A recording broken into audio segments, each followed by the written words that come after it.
বগুড়ায় পরিবহন ব্যবসার দ্বন্দ্বের জেরেই খুন হয়েছেন বিএনপি নেতা শাহীন, এ তথ্য জানিয়েছেন পুলিশ সুপার। দুপুরে নিজ কার্যালয়ে সংবাদ সম্মেলনে তিনি জানান, গ্রেফতার হওয়া রাসেল ও পায়েল শেখ জিজ্ঞাসাবাদে হত্যার কথা স্বীকার করেছেন। এদিকে নিহতদের পরিবারের সাথে দেখা করেছেন বিএনপি মহাসচিব মির্জা ফখরুল ইসলাম আলমগীর। এ সময় তিনি বলেন, জবাবদিহিতা না থাকায় দেশে হত্যা ও ধর্ষণের মতো অপরাধ বাড়ছে। শাহীনের হত্যাকাণ্ডে এটি আবারও প্রমাণিত হয়েছে বলেও মন্তব্য করেন তিনি।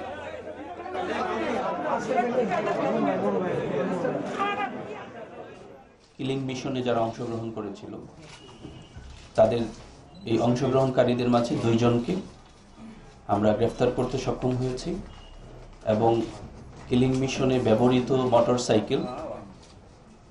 একটি মোটরসাইকেল পালসার সেটাও উদ্ধার করতে সক্ষম হয়েছি।